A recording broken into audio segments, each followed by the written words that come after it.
नमस्कार दोस्तों, मैं राजेश कपूर टेक टॉक्स के इस नए एपिसोड में आप लोगों का फिर से एक बार बहुत-बहुत स्वागत करता हूँ। टेक टॉक्स में हम लोगों ने बहुत सी चीज़ों की चर्चा करी, गैप्स के बारे में हम लोग आपको बताते ही रहते हैं। गैप्स क्या होते हैं, ये भी हमने आपको समझाया। हम लोग ये भी जानते हैं कि उन गैप्स को भरने के लिए हमारे साथ एक्सपर्ट्स का होना कितना ज़रूरी है और उन एक्सपर्ट्स को हम आपसे समय-समय पर मिलवाते भी रहते हैं। लेकिन दोस्तों, क्या आप ये जानते हैं कि जब हम लोग गैप्स की बात करते हैं, तो एक्चुअली में हम लोग बात करते हैं सिक्योरिटीज़ की, एक्चुअली में हम लोग बात करते हैं उन थ्रेट्स की, जिनको भरना बहुत ज़रूरी है, जिनको भरने के लिए एक्सपर्ट्स हमें समझाते हैं नए-नए तरीके। ऐसे ही कुछ तरीके समझाने के लिए आज हम आपके साथ जुड़े हैं, जिनको हम लोग समझेंगे अपने एक्सपर्ट से। डॉक्टर नवीन धाम तो हमारे साथ रहते ही हैं। आइए पहले उनका स्वागत कर लें। डॉक्टर नवीन धाम, आपका बहुत-बहुत स्वागत है इस नमस्कार। स्पेशल एपिसोड में सर, जिसमें आप हमारे को कुछ सिक्योरिटीज़ के नए तरीके बताने वाले हैं साइबर सिक्योरिटीज़ से। सो ये एपिसोड दर्शकों बहुत ज़्यादा खास होने वाला है। इसको ज़रूर और ज़रूर सँभाल के रखिएगा, बिकॉज़ हम आपको मिलवाने वाले हैं एक यंग एंटरप्रेन्योर से, प्लस एक यंग साइबर सिक्योरिटी एक्सपर्ट से, जिनका नाम है शौर्य कपूर। आइए शौर्य जी का स्वागत कर लें। शौर्य, आपका बहुत-बहुत स्वागत है हमारे इस शो में। Thank you for inviting me. दोस्तों, हम लोगों ने आपको ये बताया है कि जीआईएसपीएल एक वो फ़ोर्स रही है जिसने इस सीरीज़ को बनाने की हमें सजेशन दी, और हम लोगों ने इस सीरीज़ के अंदर जोड़ा क्लाउड एक्सेस, एक ऐसा प्लेटफ़ॉर्म जहाँ हर प्रकार की सिक्योरिटी आपको उपलब्ध मिलती है, अपने डेटा की सिक्योरिटी और प्लस आपकी स्पीड जो है, जिस पे आप काम करना चाहते हैं, वो सब चीज़ें आपको बिल्कुल सिक्योर ढंग से चलाने को मिलती हैं। पर हम लोग आपको ये भी आज बताना चाहते हैं कि इन्हीं 2 धुरंधर कंपनीज़ ने फैसला किया मार्केट में कुछ ऐसे साइबर सिक्योरिटी टूल्स को लेके आने का, जिससे आपका साइबर वर्ल्ड और ज़्यादा सिक्योर होने वाला है। तो एक-एक करके जानते हैं उन टूल्स के बारे में, लेकिन सबसे पहले हम समझने की कोशिश करेंगे शौर्य से कि वज्रवान क्या है और क्लाउड एक्सेस में उनका क्या रोल है? शौर्य, क्लाउड एक्सेस कब फॉर्म करी गई और वज्रवन क्या है? जी, सो क्लाउड एक्सेस फॉर्म करी गई करीबन 12 साल पहले, जब क्लाउड का इतना कोई नाम भी नहीं था इंडस्ट्री में। एंड तब भी जो है एक पर्सपेक्टिव था कि कुछ ऐसा जो है मार्केट के अंदर होना चाहिए, कुछ ऐसा हम सर्विस प्रोवाइड कर सकें इंडस्ट्री को जो कि रेवोल्यूशनरी हो, जो ऐसी सर्विस हो जो कि लोगों का काम आसान करे। तो तब हमने जो है वो देखा कि फाइनेंशियल जो डेटा होता है उसकी यूसेज बहुत बढ़ रही है, डिजिटाइजेशन जो है वो काफ़ी बढ़ रही है वर्ल्ड में एंड खासकर इंडिया में। एंड इंडिया जो है एक बड़ी यूनिक सी मार्केट है जहाँ पे ऑर्गेनाइज अनऑर्गेनाइज दोनों ही कंपनीज साथ में काम करती हैं। सो फाइनेंशियल डेटा की सिक्योरिटी वहाँ बहुत इंपॉर्टेंट है। तो हमने 12 ईयर्स पहले फाइनेंशियल डेटा को सिक्योरली ओवर क्लाउड वर्क करने के लिए क्लाउड एक्सेस का निर्माण किया। एंड क्लाउड क्लाउड एक्सेस जो है वो इंडिया की, मैं कह सकता हूँ कि नंबर वन कंपनी है in terms of offering security over cloud. And it is India's own cloud platform. And वहीं से फिर जो है I am masters in cyber security. I have done my post graduation in cyber security. So my inclination has always been towards looking for security products. So now we have started with Vajravan. वज्रवन के पीछे भी same perspective था कि India की need को समझना, India की growing जो इकोनॉमी है, इंडिया की जो ग्रोइंग बिजनेसेस हैं, उनको एग्जैक्टली क्या नीड है एंड क्या सिक्योरिटी ऑफरिंग्स जो हैं वो एग्जिस्ट करनी चाहिए लेकिन नहीं करती हैं। उनको पहचान के ऐसे प्रोडक्ट्स को लाना मार्केट के अंदर जो कि बिजनेस को सिक्योर भी करेंगे और उनकी मदद भी करेंगे और ग्रो करने में। सो हमारे माननीय प्रधानमंत्री जी ने भी डिजिटल इंडिया लॉन्च किया। तो इसी सोच के अंदर फिर हमने जो है वज्र वन भी शुरू किया है। जी। सो शौर्य, आप एक बहुत ही यंग एंटरप्रेन्योर हैं और अभी आप ऐसा लगता है कि जैसे अभी कॉलेज से ही निकले हों। तो साथ में अभी कह रहे हैं आप मास्टर्स हैं साइबर सिक्योरिटी के अंदर। सो आपको नहीं लगता कि सिक्योरिटी जैसे सब्जेक्ट के अंदर एक्सपीरियंस एक बहुत मायने रखती है चीज़? जी बिल्कुल, एक्सपीरियंस काफ़ी मैटर करता है। एक्सपीरियंस हर एक फील्ड में काफ़ी मैटर करता है। सिक्योरिटी की फील्ड में एक्सपीरियंस के साथ में अपडेट रहना भी बहुत ज़रूरी है to the newer technologies are coming up. So अगर हम पिछले 5 साल की बात करें, so we have seen UPI come up in India, we have seen digital transactions happen more. So अब ये नई टेक्नोलॉजी है और जिस स्केल के ऊपर ये ग्रो करी है वो स्केल नया है। नए चैलेंजेस हैं। सो एक्सपीरियंस आपको एक अच्छा हेड स्टार्ट देता है टू आइडेंटिफाई अर्ली कि क्या क्या सिक्योरिटी गैप्स आ सकते हैं। लेकिन साथ ही में अगर जब तक आप नए टेक्नोलॉजी के साथ में अपडेटेड नहीं है, तब तक एक्सपीरियंस जो है वो थोड़ा सा एक बैक सीट ले लेता है। सो एक्सपीरियंस बिल्कुल मैटर करता है। एंड हम लोग जैसे जैसे जो है नई नई चैलेंजेस को फेस करते हैं, हमारा एक्सपीरियंस बढ़ता रहता है। बट साथ ही में नए चैलेंजेस के साथ में अपडेटेड रहना भी उतना ही जरूरी है। सो अगर आप वज्र वन को भी देखेंगे, सो वज्र one is a perfect amalgamation of experience and the new perspective. Doctor Naveen Dham, who is the Pioneer of starting वज्र one, he is one of the, I would say, the most experienced cybersecurity professionals in India, and he is the man behind Vajravan alongside me. So he brings in the experience, and I bring in the new perspective.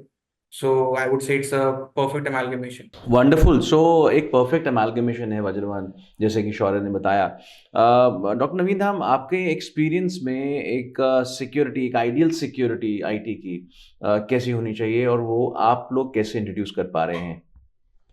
देखिए, IT security की अगर बात करें तो इसमें जब हम किसी कंपनी में जा रहे हैं और उसमें हम देखते हैं कि हमें इसमें पूरी सिक्योरिटी इम्प्लीमेंट करनी है, तो that should be the combination of your compliance plus technology.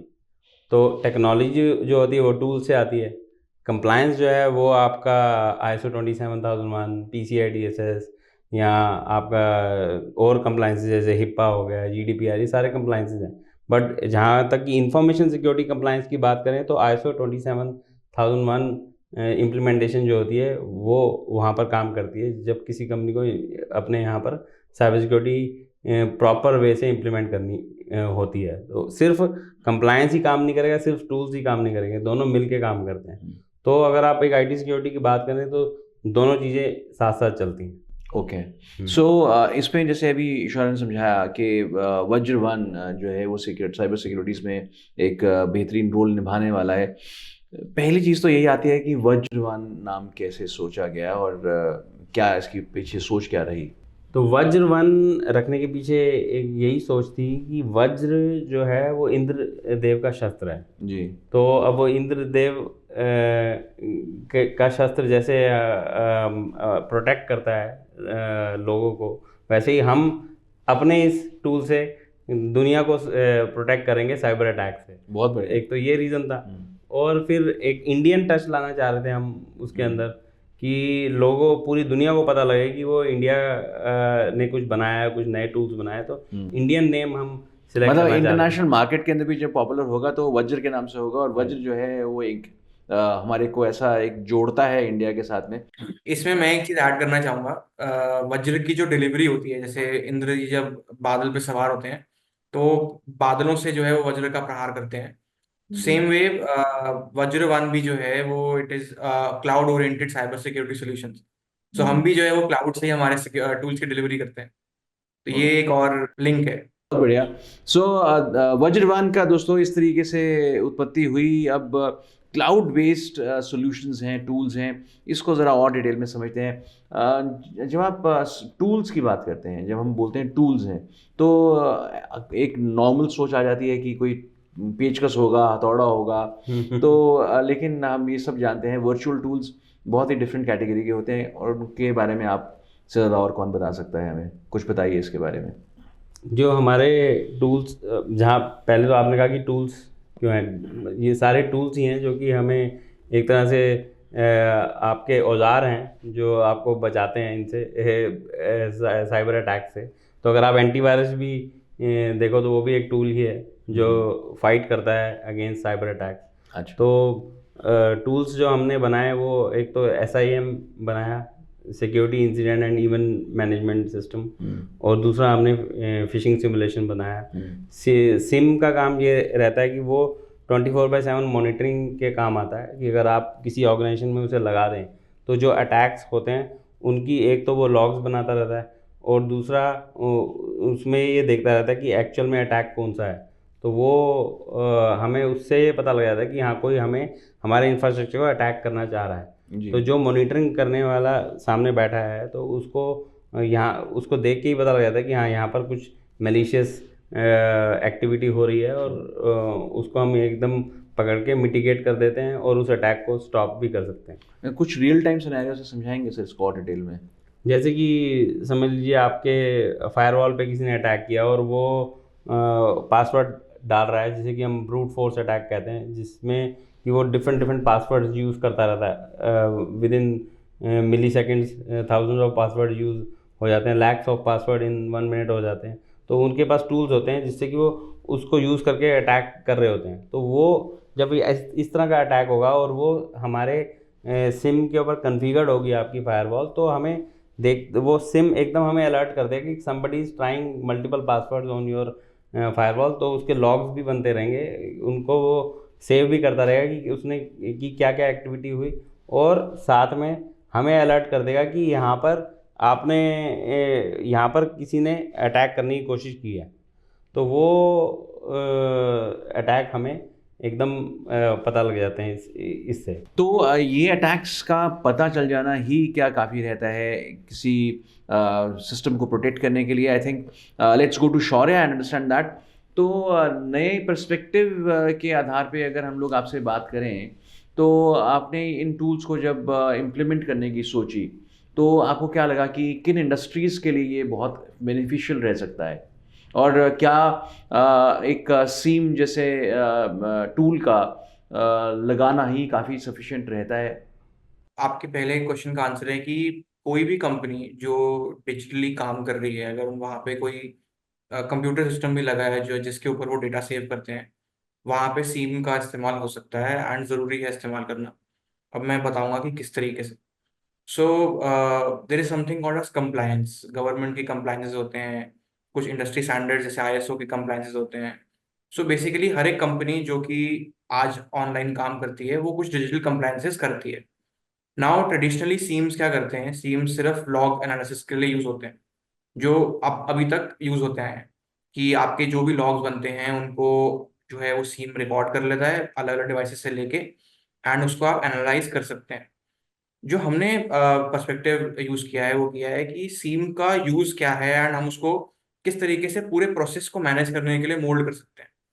जैसे फॉर एग्जांपल मैं अगर किसी एनबीएफसी का एग्जांपल लूँ, तो अब एनबीएफसी के अंदर मान लीजिए उन्होंने आरबीआई की कंप्लायंस कराई है and they are compliant with the RBI and they are focusing on an application, they have an application over which there are many users. So on a traditional SIEM, what they will do is they will link all the devices and they will collect all the logs. And whenever there is a security incident or event, they will monitor it and analyze it. That is all. What we have done in our SIEM is कि हमने compliance को mold कर दिया है SIEM के process पे. So whenever you import your infrastructure into the SIEM, so जैसे अगर आरबीआई की compliance है तो आरबीआई के compliance के जो अलग अलग रूल सेट्स हैं वो उनके पूरे इंफ्रास्ट्रक्चर को उस रूल सेट के अंदर डिवाइड कर देगा एंड इम्प्लीमेंट कर देगा प्रॉपर कॉन्फ़िगरेशंस को। सो फर्स्ट हम डिटेक्ट कर लेंगे कि अगर कोई मिसकॉन्फ़िगरेशन है तो वो आइडेंटिफाई हो जाएगी। अगर कोई हार्डवेयर में नॉन कंप्लायंस का पॉइंट है तो वो आइडेंटिफाई हो जाएगा। देन बड़े सारे टाइप के अलर्ट्स आते हैं डे के अंदर, लाखों करोड़ों अलर्ट्स जनरेट होते हैं अलग अलग डिवाइसेस से। वो सारे के सारे अलर्ट्स, लाखों करोड़ों अलर्ट्स जो हैं वो आरबीआई के कंप्लायंस के रूल सेट के अंदर ऑटोमेटिकली कैटेगराइज हो जाएंगे, तो आप अपनी कंप्लायंस को इजीली मॉनिटर कर सकते हैं। फिर अगर कोई भी ब्रीच होता है, जैसे ब्रूट फोर्स का एग्जांपल सर ने लिया, ब्रूट फोर्स का अगर जो है कोई इवेंट आता है, इंसिडेंट आता है सिक्योरिटी का, वो अलर्ट भी हो जाएगा एंड वहाँ पे एप्रोप्रिएट रेमेडिएशन जो है वो भी उनको सजेस्ट हो जाएगी एंड वहाँ से उनको रिपोर्टिंग कैसे करनी है इसका भी जो है हम रिकमेंडेशन उनको देते हैं। सो 6 आवर्स के अंदर अंदर उनको अगर सर्टन को रिपोर्ट करना है, so they have a proper sheet over which they can simply take grab a shot of that and send it to certain, and that will suffice it.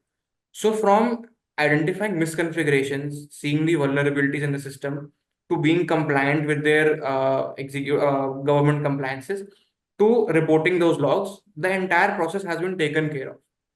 So this is what we have brought in the new perspective कि business जो कोई run कर रहा है अपना उसके लिए easy होना चाहिए। जी। सो आपने फ़िशिंग सिमुलेशन की बात भी कही थी। डॉक्टर साहब, वज्रवान से पहले भी काफ़ी कंपनीज़ हैं जो सिक्योरिटीज़ में काफ़ी महारत हासिल कर चुकी हैं, जिनका नाम भी है। तो आपको क्या लगता है कि आपके प्रोडक्ट्स को मार्केट किस तरीके से ट्रीट कर रही है या करना चाहिए उसको? किस पर्सपेक्टिव से आप इसको मार्केट में लेके आए हैं? क्या नया आयाम है इसके अंदर? देखिए मार्केट इसको बहुत अच्छी तरीके से ट्रीट कर रही है, क्योंकि हमने कुछ यूनिक फीचर हम लेकर आए हैं इस फिशिंग सिमुलेशन में। जैसे कि नॉर्मल अगर आप फिशिंग सिमुलेशन देखो तो उसमें सिंपल एक मेल आती है और वो एम्प्लॉय के पास आई, उसने देखा और उसके बाद अगर समझ लो अमेज़ॉन से मेल भेजी हमने।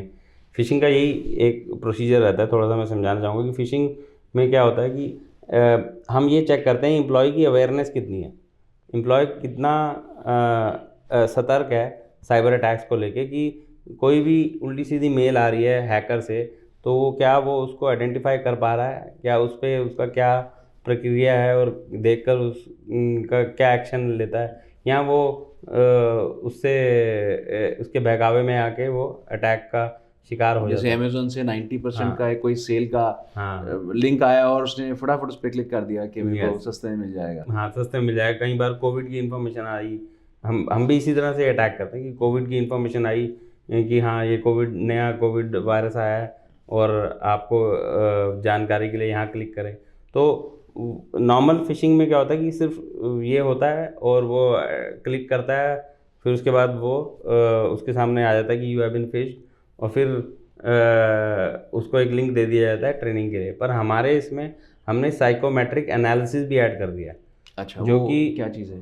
जो कि एक एम्प्लॉय की साइकोलॉजी को हम पढ़ते हैं। एक लिंक जाता है जो कि हर एम्प्लॉय को उस लिंक पे क्लिक करके सर्वे देना होता है। तो वो जब वो पूरा सर्वे भरता है तो हमें पता लगता है कि हमारी टीम में साइकोलॉजिस्ट बैठे हुए हैं जो जिन्होंने ये बनाया है पूरा टेस्ट। उससे हमें ये पता लगता है कि हमने उसके 4 क्वाड्रेंट्स बनाए कि हर कि आपका एम्प्लॉय कौन से क्वाड्रेंट में फॉल कर रहा है और वो उसकी वीकनेस कहाँ है उसकी साइकोलॉजी में। तो हम उसकी साइकोलॉजी में वीकनेस देख के उसको किल करते हैं, और फिर जब हमारी ट्रेनिंग वो अटेंड करता है तो उसमें वो चारों क्वाड्रेंट फिल हो जाते हैं, तो वो उन चारों में जो है स्ट्रांग हो जाता है। तो हम जो है एम्प्लॉय के ब्लड में इंजेक्ट कर रहे हैं ट्रेनिंग को इस पर्टिकुलर एनालिसिस के थ्रू। और साइकोमेट्रिक के बारे में ज़्यादा शौर्य आपको बता पाएंगे। अच्छा, ओके। तो शौर्य, डॉक्टर धाम का कहना है कि साइकोमेट्री टेस्ट जो है उसके बारे में ज़्यादा आप जान पाएंगे शौर्य से। लेकिन उससे पहले कि मैं आपसे ये पूछूं ये क्या चीज़ है, मैं ये समझना चाहूँगा कि एक साइकोमेट्रिक एनालिसिस का ख्याल भी कैसे आया? आप टेक्नोलॉजी में हैं और साइकोलॉजी की बात कर रहे हैं, दोनों का मेल कैसे बनता है?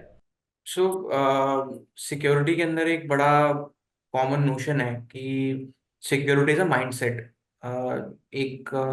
कोई भी ऑर्गेनाइजेशन के अंदर वी कैन इम्प्लीमेंट एनीथिंग। आप मल्टीपल फायरवॉल्स लगा लीजिए, मल्टीपल सिक्योरिटी आप इम्प्लीमेंट कर लीजिए, वर्ल्ड क्लास सिक्योरिटी आप इम्प्लीमेंट कर लीजिए, लेकिन अगर वहाँ पे जो काम कर रहे हैं उनका माइंडसेट ही सिक्योरिटी का नहीं होगा तो एक सिंपल मेल भी जो है वो ऑर्गेनाइजेशन का डेटा ब्रीच करवा सकती है।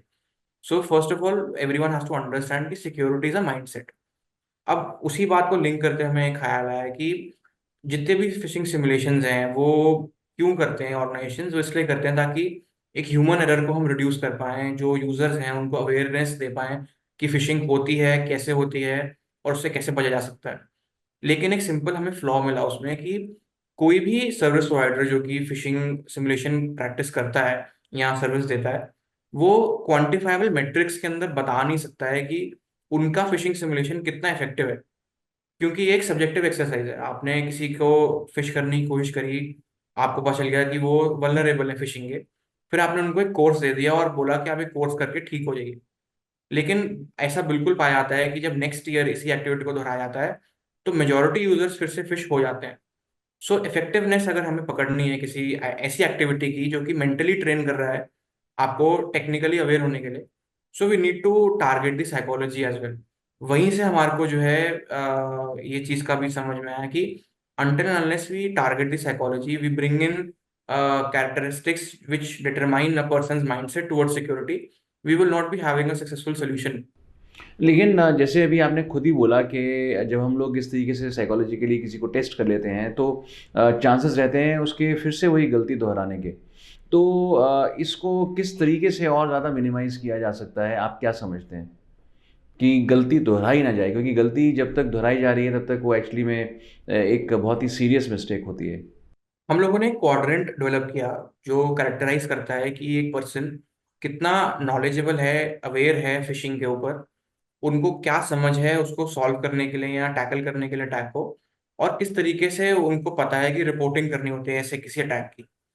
तो ये 4 कैरेक्टरिस्टिक्स जो हैं हमने एक जोड़े क्वाड्रेंट के अंदर, और एक मैट्रिक्स बनाया जो कि इवैल्यूएट करता है किसी भी पर्सन को इन क्वाड्रेंट्स के अंदर। सो अब हम क्या करते हैं कि पहले अगर हम नॉर्मल फिशिंग की बात करें, सो नॉर्मल फिशिंग के अंदर वी डोंट नो कि जिसके ऊपर हम फिशिंग कर रहे हैं उनका मेंटल प्रीडिस्पोजिशन क्या है, वो किस तरीके से प्रिपेयर्ड है, और कहाँ पे उनका वीक पॉइंट है, कहाँ उनका स्ट्रॉन्ग पॉइंट है। यहाँ पे हम लोग पहले आइडेंटिफाई करते हैं कि कहाँ पे उनका वीक पॉइंट है, वीकेस्ट पॉइंट क्या है, एंड स्ट्रॉन्ग पॉइंट्स क्या है। Then we work to strengthen their weak points. You are as strong as your weakest link, एक बड़ी पुरानी कहावत है। So what we are doing is we are identifying everybody and we are identifying where they are the weakest. जब हमें पता चल गया कि अच्छा ठीक है यहाँ पे आपकी कमजोरी है, आपको रिपोर्टिंग प्रॉपर नहीं आती है इसलिए फिशिंग अटैक्स हो भी जाते हैं, तो उनको रिपोर्ट नहीं किया जाता, रिपोर्ट नहीं करते हैं तो फिर से हो जाते हैं, ये एक ड्रॉबैक मिला हमारे को। तो हम जब ट्रेनिंग इंप्लीमेंट करेंगे, जब हम सिमुलेशन इंप्लीमेंट करेंगे, हम उनके वीक पॉइंट्स के ऊपर ज्यादा काम कर पाएंगे। तभी मैंने बोला कि quantifiable metrics are very important. उसी से पता चल जाएगा हमको कि कितना इफेक्टिव है हमारी सिमुलेशन और ट्रेनिंग की एक्टिविटी। सो हम लोग उसी एक्टिविटी को और एफिशिएंट बनाने के लिए प्रैक्टिस कर रहे हैं। बहुत खूब है डॉक्टर साहब, लेकिन यहाँ सवाल एक चीज़ का उठता है, हमारे दर्शक देख रहे हैं और डेफिनेटली हमारी जो कम्युनिटी है वो काफ़ी टेक्निकल बैकग्राउंड से भी आती है। तो यहाँ एक ये प्रश्न उठता है कि ऐसी चीज़ों को इम्प्लीमेंट करना कितना एक्सपेंसिव रहता होगा किसी एक ऑर्गेनाइजेशन के लिए? हाँ, जो जितने भी आप प्रोडक्ट्स देखोगे ना इसमें साइबर सिक्योरिटी में जो आ रहे हैं इंडिया में, वो सारे बाहर की कंपनीज यहाँ पर इंट्रोड्यूस कर रही हैं, और वो उसकी प्राइसिंग भी डॉलर्स में होती है। तो अगर डॉलर प्राइसिंग होगी तो ऑब्वियसली सबको महंगा ही पड़ेगा। तो इसलिए हमने ये मेक इन इंडिया प्रोडक्ट बनाया है, जो कि इंडिया में ही बना है और इंडिया के लिए ही बना है। तो प्राइसिंग भी हमने इंडिया के हिसाब से ही रखी है जी। और मैं नहीं मानता कि अगर एक 125-150 रुपये अगर एक एम्प्लॉय पे आप खर्च रहे हो तो वो बुरी इन्वेस्टमेंट है। बहुत खूब। और ये एक सेशन बहुत ही इंटरेस्टिंग रहा जिसके अंदर हम लोगों ने ये समझने की कोशिश करी कि हम लोग गैप्स की बातें इतनी करते हैं, हम लोग ये बात करते हैं कि टेक्नोलॉजी बहुत ही तेज़ी से बदल रही है, लेकिन उतनी तेज़ी से हमारा माइंडसेट नहीं बदलता, तभी कहीं ना कहीं थ्रेट्स भी उत्पन्न हो जाते हैं। लेकिन आज इन 2 एक्सपर्ट्स से मिलके ये समझ में आया कि यदि थ्रेट्स के ऊपर कोई सोच विचार कर रहा है तो सिक्योरिटीज़ पे भी उतना ही कोई ध्यान दे रहा है। दोस्तों, इस इंटरेस्टिंग से टॉपिक को आपने कितना पसंद किया, नहीं किया, ये हमारे को लिख के ज़रूर भेजिएगा। कैपिटल 1 लगातार अपने नंबर्स को यहाँ दर्शाता रहता है, आप हमसे संपर्क में आके हमें ये चीज़ें बता सकते हैं। साथ ही में इन दोनों एक्सपर्ट्स के नंबर यदि मैं नहीं दूंगा तो बहुत ही ज़्यादती होगी, बहुत ही नाइंसाफ़ी हो जाएगी। तो डॉक्टर धाम के नंबर मैं यहाँ पर फ्लैश कर रहा हूँ। डॉक्टर धाम एक सिक्योरिटी एक्सपर्ट हैं, कंप्लायंस एक्सपर्ट हैं, और लगातार कंपनीज़ को सजेशंस देते रहते हैं कि उनकी कंपनीज़ क्या क्या चीज़ें और अडाप्ट करें मोर सिक्योर होने के लिए। और शौर्या कपूर, जो यहाँ पर मैं उनके नंबर्स फ्लैश कर रहा हूँ, क्लाउड एक्सेस के डायरेक्टर हैं और वज्रवन के को फाउंडर हैं। उन्होंने भी बताया कि किस तरीके से नए पर्सपेक्टिव्स यदि अगर इंट्रोड्यूस किए जाएं तो बदलती दुनिया के अंदर बदलाव लेके आना बहुत ही आसान हो जाता है। तो जुड़े रहिए दोस्तों टेक्नोलॉजी की इस दुनिया के साथ में। टेक टॉक्स में हम लोग ऐसे ही टेक्नोलॉजी एक्सपर्ट्स के साथ में हर हफ्ते मिलते हैं, आपसे रूबरू करवाते हैं। तो हमारा ये एपिसोड आपको कैसा लगा, आप और क्या चाहते हैं हमारे इस सेशन से, हमें ज़रूर लिख भेजिएगा। तब तक के लिए धन्यवाद।